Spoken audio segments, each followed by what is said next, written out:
L'Inde lance son programme nucléaire civil au lendemain de l'indépendance de 1947. Le Premier ministre Nehru signe la première loi sur l'énergie atomique en 1948. Il veut développer cette énergie à des fins pacifiques. Spécialiste en physique nucléaire, Homi Bhabha va devenir le père du programme nucléaire et crée en 1948 la Commission à l'énergie atomique, puis le département à l'énergie atomique en 1954. Avec le programme Atoms for Peace, la technologie nucléaire fait ses premiers pas sur le sol indien. Les États-Unis et le Canada fournissent un réacteur dédié à la recherche scientifique seulement, le Cyrus. Mais dans le même temps, les menaces grandissent aux frontières avec le Pakistan et la Chine. L'Inde développe alors l'arme nucléaire à partir du réacteur canadien Cyrus.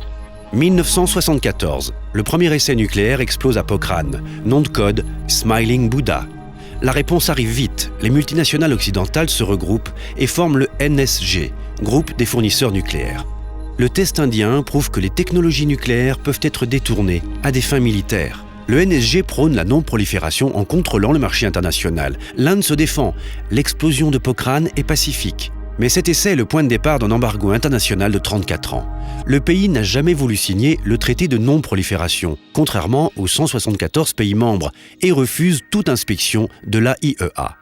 Il s'ensuit en 1998 une deuxième série d'essais nucléaires pour réaffirmer sa force de dissuasion. Mais la plus grande démocratie du monde se retrouve isolée. Elle développe donc son parc nucléaire civil à partir de la technologie CANDU que le Canada avait installée avant l'embargo. L'Inde se retrouve au pied du mur, car sa croissance économique monte en flèche et les besoins énergétiques ont évolué. L'Inde veut devenir une puissance mondiale et donc faire partie des géants du nucléaire. Il lui faudra pacter et s'ouvrir au marché international.